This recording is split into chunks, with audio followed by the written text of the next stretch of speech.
നമസ്കാരം, ഞാൻ നജീബ് വടതല. നമ്മുടെ പുതിയ വീഡിയോയിലേക്ക് എല്ലാവർക്കും സ്വാഗതം. നമ്മൾ ഇന്നിവിടെ ചെയ്യാൻ പോകുന്നത് എഗ്ഗ് ബിരിയാണിയാണ് കേട്ടോ. 1 കിലോ കൈമ റൈസിൻ്റെ എഗ്ഗ് ബിരിയാണിയാണ്. 1 കിലോ കൈമ റൈസ് 6 പേര് കഴിക്കും കേട്ടോ. അപ്പോൾ 6 പേർക്ക് 2 മുട്ട വെച്ച് 12 മുട്ടയും എടുത്തിട്ടുണ്ട് കേട്ടോ. എങ്കിൽ വീഡിയോയിലേക്ക് പോവാം. ബിരിയാണിക്ക് ആദ്യം ചെയ്യുന്ന കാര്യമാണല്ലോ സവാള വറുക്കൽ. അപ്പോൾ നമുക്ക് ആദ്യം തന്നെ സവാള വറുത്തെടുക്കാം കേട്ടോ. കുറച്ച് സൺഫ്ലവർ ഓയിൽ ഒഴിക്കാം. സൺഫ്ലവർ ഓയിലിൻ്റെ കൂടെ കുറച്ച് നെയ്യ് കൂടി ഒഴിച്ചു കൊടുക്കുക കേട്ടോ.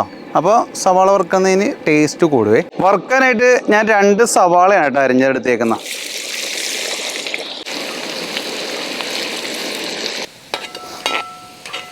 കറക്റ്റ് ഗോൾഡൻ കളറിൽ തന്നെ കോരിയെടുക്കുക. അതിലേക്ക് കുറച്ച് അണ്ടിപ്പരിപ്പ്,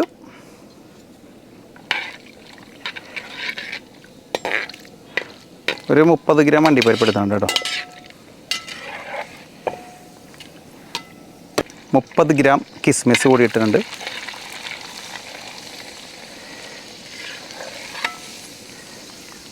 ഇനി നമുക്ക് മുട്ട ബിരിയാണിക്കുള്ള ഗ്രേവി വാട്ടിയെടുക്കാം കേട്ടോ. ഇപ്പോൾ പാത്രം അടുപ്പേ വെച്ചിട്ടുണ്ട്, പാത്രം ചൂടായിട്ടുണ്ട് കേട്ടോ. ഇനി നമുക്ക് അതിലേക്ക് വെളിച്ചെണ്ണ ഒഴിക്കാം.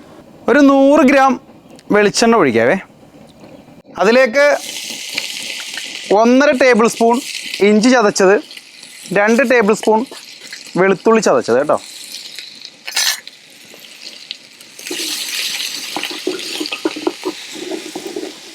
ഇതിൻ്റെ പച്ചമണം മാറുന്നവരെ നമുക്കൊന്ന് വാട്ടി കൊടുക്കാം. ഇതിൻ്റെ പച്ചമണം മാറിയിട്ടുണ്ട്. ഇനി അതിലേക്ക് അരിഞ്ഞ സവാള ഒരു 600 ഗ്രാമേ ഇട്ട് നന്നായിട്ടൊന്ന് വാട്ടി കൊടുക്കാം. അതിൻ്റെ കൂടെ നമുക്ക് കല്ലുപ്പൊടി ചേർത്ത് കൊടുക്കാവേ. ഇനി അതിലേക്ക് ഒരു 6 പച്ചമുളക് അരിഞ്ഞതേ, ഒരു പിടി ചെറിയ ഉള്ളി ചതച്ചതേ, 2 ടീസ്പൂൺ കല്ലുപ്പ് കേട്ടോ. ഇനി നന്നായിട്ടൊന്ന് വാട്ടിയെടുക്കാം നമുക്ക്. ഏകദേശം വാടിയിട്ടുണ്ട് കേട്ടോ. അപ്പോൾ അതിലേക്ക് നമുക്ക് കുറച്ച് വേപ്പില ഇട്ട് കൊടുക്കാം. നല്ല നാടൻ കറിവേപ്പിലാണ് കേട്ടോ. ഇനി അതിലേക്ക് 1 ടീസ്പൂൺ മഞ്ഞൾപ്പൊടി, 1.5 ടീസ്പൂൺ കാശ്മീരി ചില്ലി, 1 ടീസ്പൂൺ കുരുമുളക് പൊടി,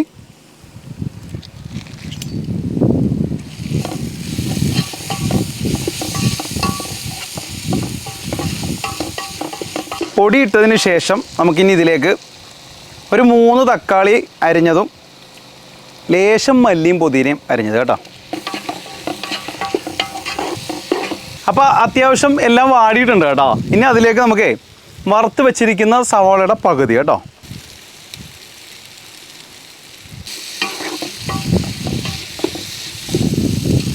ഇനി അതിലേക്ക് ഒരു 1/2 കപ്പ് തൈര് കേട്ടോ.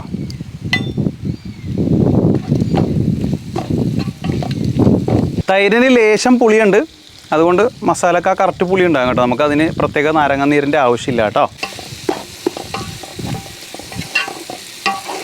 അപ്പോൾ ഗ്രേവിയുടെ ഏകദേശം എല്ലാ സാധനങ്ങളും ആയിട്ടുണ്ട്. ഇനി നമ്മൾ അതിലേക്ക് അണ്ടിപ്പരിപ്പൊന്നും അരച്ച് ചേർക്കുന്നില്ല കേട്ടോ. നമ്മൾ ഒരു 3 മുട്ടയുടെ ഉണ്ണി എടുത്തിട്ടുണ്ട് കേട്ടോ. 12 മുട്ട കൂടാതെ 15 മുട്ട മൊത്തം പുഴുങ്ങിയായിരുന്നേ. അപ്പോൾ അതിൻ്റെ ഉണ്ണി മാത്രം 3 എണ്ണം എടുത്തിട്ട് നമുക്ക് ഇതിലേക്ക് പൊടിച്ച് ചേർക്കാവേ. അപ്പോൾ തന്നെ മസാലക്ക് വേറെ ലെവൽ ടേസ്റ്റ് ആയിട്ടുണ്ടേ.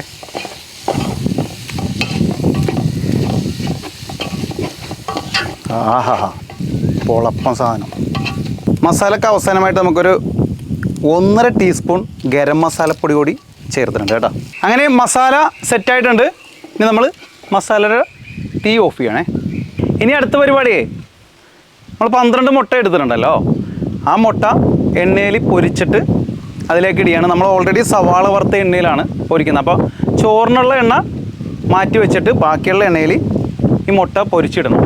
അപ്പോൾ ഇങ്ങനെ മുട്ട ഫ്രൈ ചെയ്തിടുന്ന എൻ്റെ ഗുണമെന്ന് വെച്ച് കഴിഞ്ഞാൽ അത്യാവശ്യം നല്ല കളറ് കിട്ടും, ഒന്ന് മുറുകും, മുട്ട പൊടിഞ്ഞു പോകില്ല ദം ചെയ്ത് കഴിയുമ്പോഴേ. അപ്പോൾ നല്ല കളറും ഒക്കെ ഉണ്ടാവും, നല്ല ഭംഗിയായിരിക്കും കേട്ടോ. ഒരു പ്രത്യേക ടേസ്റ്റാണ് കേട്ടോ. എണ്ണ ചൂടായിട്ടുണ്ട് കേട്ടോ. ഇനി അതിലേക്ക് മുട്ട ഇട്ട് കൊടുക്കാം.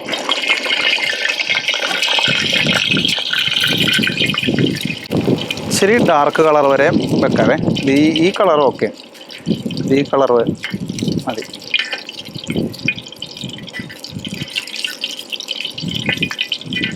ഇനി നമുക്ക് ധൈര്യപ്പെട്ട് ഇളകാം, കാരണം പൊടിഞ്ഞു പോകില്ല. ഓക്കേ,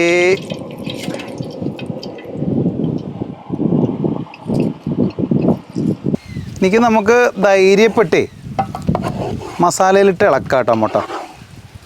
അതല്ലെങ്കിൽ ഇങ്ങനെ ഫ്രൈ ചെയ്തില്ലെങ്കിൽ ഇളക്കി കഴിഞ്ഞാൽ അപ്പം പൊടിഞ്ഞു പോകുമല്ലോ.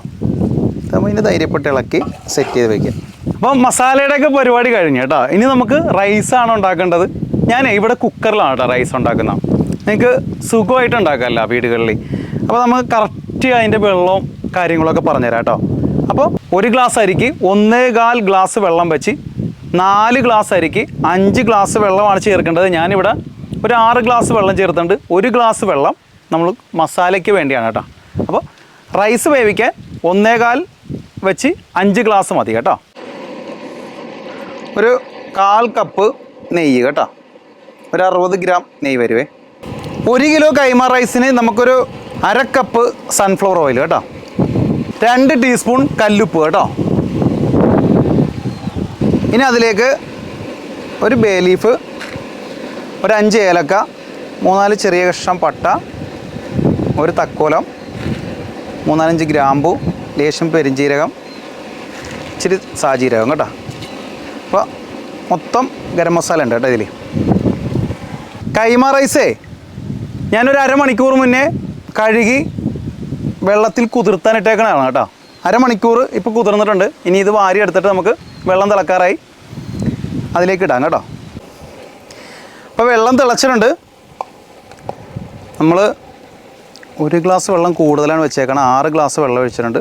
അപ്പോൾ 1 ഗ്ലാസ് വെള്ളം എടുത്തിട്ട് നമുക്ക് മസാലയിലേക്ക് ഇങ്ങനെ ചേർക്കാം. വെള്ളം തിളച്ചിട്ടുണ്ട് കേട്ടോ. ഇനി അതിലേക്ക് അരി ഇടാവേ.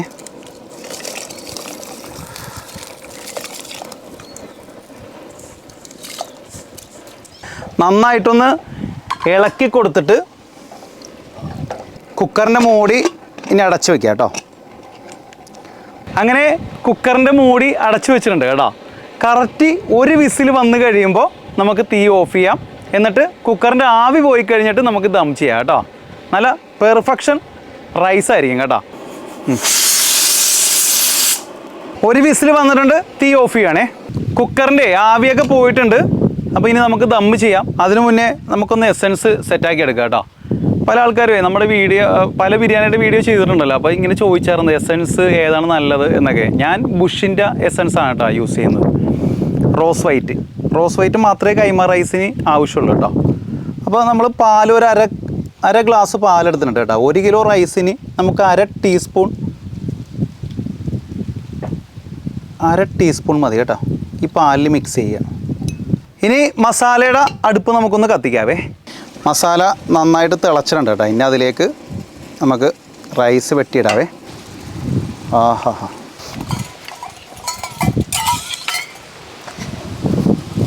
മേളത്തെ ചോറ് എടുത്തിട്ട് ആദ്യം അടിയിലേക്ക് വരണേ.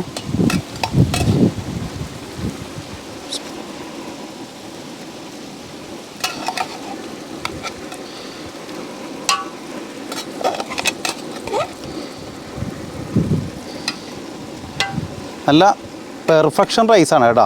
പിന്നെ കൈമ റൈസ് നമ്മൾ വാങ്ങിക്കുമ്പോഴേ ഇച്ചിരി റേറ്റ് കൂടിയ റൈസ് തന്നെ വാങ്ങിക്കണം കേട്ടോ.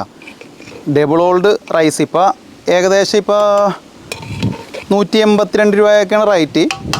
ഏത് ബിരിയാണിക്കും ഇതേപോലെ കുക്കറിൽ റൈസ് ഉണ്ടാക്കിയെടുക്കാം കേട്ടോ. അപ്പോൾ ഡബിൾ ഓൾഡ് റൈസ് തന്നെ ആയിരിക്കണം, അതല്ലെങ്കിൽ കുക്കറിൽ കലങ്ങി പോകും കേട്ടോ. ഇനിയിപ്പോൾ ഫ്രൈ ചെയ്ത് വെച്ചിരിക്കുന്ന അണ്ടി, മുന്തിരി, സവോള അതുകൂടി ഇട്ടിട്ടുണ്ട്. അതിലേക്ക് എസൻസ് നമ്മളിപ്പോൾ 1/2 ഗ്ലാസ് എടുത്തതിൽ ഒരു 1/4 ഗ്ലാസ്സേ ഒഴിച്ചിട്ടുള്ളേ. ഇനി മൂടി വെക്കാവേ. സ്ലോ കുക്കിൽ ഒരു 5 മിനിറ്റ് നമുക്കിങ്ങനെ അടുപ്പേ വെക്കാം. എന്നിട്ട് തീ ഓഫ് ചെയ്യാം കേട്ടോ. അങ്ങനെ 5 മിനിറ്റ് ആയിട്ടുണ്ട് കേട്ടോ. അപ്പോൾ തീ ഓഫ് ചെയ്യണേ. ഇനി 1 മണിക്കൂർ കഴിയുമ്പോൾ നമുക്ക് ദമ്മ പൊട്ടിക്കാവേ. അങ്ങനെ നമ്മുടെ ബിരിയാണി സെറ്റായിട്ടുണ്ട്. നമുക്കൊന്ന് തുറക്കാം. പെർഫെക്ഷനായിട്ട് കിടക്കാം കേട്ടോ. നല്ല സ്വയംഭൻ റൈസായിട്ട് കിടക്കാം. ആഹാ, നല്ല പൊളപ്പൻ റൈസായിട്ട് കിടക്കാം കേട്ടോ. ആ കുക്കറിലടിച്ചിട്ട് കണ്ട റൈസിൻ്റെ പെർഫെക്ഷൻ നോക്കി. ഞാനിപ്പോഴേ ഇങ്ങനെ ഒന്ന് ഇളക്കിയായിരുന്നല്ലോ. റൈസ് മാത്രമായിട്ട് ഇളക്കിയപ്പോൾ മുട്ടയിട്ട് കൊണ്ടുവരണ്ട കേട്ടോ. എഗ്ഗ് ബിരിയാണിയാണെന്ന് ഒരു നിമിഷം ഞാൻ മറന്നുപോയി. ദമ്മക്കല്ല സെറ്റായിട്ട് കിടക്കണം കേട്ടോ. നല്ല സെറ്റായിട്ട് കിടക്കണം കേട്ടോ. അങ്ങനെ ടേസ്റ്റ് ചെയ്യാനായിട്ടേ നമ്മുടെ ജലീലും അഫ്സലും വന്നിട്ടുണ്ട് കേട്ടോ. അഫ്സു നമ്മൾ ഇന്ന് വെള്ളിയാഴ്ചയാണ്. അപ്പം ഞാൻ പള്ളിയിൽ പോണ വഴിക്ക് വിളിച്ച് കൊണ്ടുവന്നാണ് ഒന്ന് ടേസ്റ്റ് ചെയ്യാൻ വേണ്ടി വരാനായിട്ട് കേട്ടോ. നമ്മൾ ദം ചെയ്തിട്ട് പള്ളിയിൽ പോയി കഴിഞ്ഞ് വന്ന് പൊട്ടിച്ചേക്കുന്നത് കേട്ടോ. എഗ് ബിരിയാണി എങ്ങനെയുണ്ട്? കൊള്ളാം, പൊളിയാണ്, നല്ല സൂപ്പർ ബിരിയാണി എന്തോ ആയിക്കോട്ടെ. മസാലയിലല്ല കാര്യം, റൈസിലെ കാര്യം. റൈസിലെ കാര്യം അത് തന്നെ. റൈസ് ഇപ്പൊ ഈ വേറെ കാര്യമുണ്ട് കേട്ടോ. എഗ് ബിരിയാണിക്ക് വടാക്കോല റൈസ് കൊണ്ടൊന്നും ചെയ്യാൻ പറ്റില്ല, കൈമ റൈസ് കൊണ്ട് തന്നെ ചെയ്യാൻ പറ്റില്ല. കാരണം എഗ് ബിരിയാണിക്ക് ഇത്രക്ക് ആ മസാലക്ക് ഇത്ര ടേസ്റ്റ് ഉണ്ടാവുള്ളൂ. പക്ഷെ കൈമ റൈസ് ആകുമ്പോൾ റൈസിന് പ്രത്യേക ടേസ്റ്റ് ആയിരിക്കും. ഇത് മുട്ട ഇത് ഫ്രൈ ആക്കിയാണോ? അത് മുട്ട എണ്ണയിൽ ഫ്രൈ ചെയ്തതാണ്. അതാകുമ്പോ ആ ഒരു റൈസിന്റെ സ്മെല്ലുണ്ട്, തന്നെയാണല്ലോ. ഈ കൈമ ചെയ്യുമ്പോ എന്തായാലും ഈ നമ്മളെ ഈ കുക്കറിന്റെ ആവി പോകുന്ന പറഞ്ഞായിരുന്നല്ലോ. കൈമ ഒരു വിസിലടിച്ച് തീ ഓഫ് ചെയ്ത് കഴിഞ്ഞിട്ടുള്ള ഒരു മാക്സിമം ഒരു 10 മിനിറ്റ് കേട്ടോ. അതിനപ്പുറം വെക്കരുത് കേട്ടോ. അത് കഴിഞ്ഞിട്ട് നമ്മൾ ആ സമയത്ത് 10 മിനിറ്റ് കഴിയുമ്പോൾ ദം ചെയ്യാം. കൂടുതൽ ടൈം ആകുമ്പോൾ അടിയിലെ ചോറ് വെന്ത് പോകാനുള്ള ചാൻസ് കൂടുതലാണ് കേട്ടോ. അപ്പോൾ എഗ് ബിരിയാണി നിങ്ങൾക്ക് എല്ലാവർക്കും ഇഷ്ടമായി എന്ന് കരുതുന്നു. മറ്റൊരു വീഡിയോ ആയിട്ട് ഉടനെ വരുന്നതാണ്. അതുവരെ നന്ദി, നമസ്കാരം.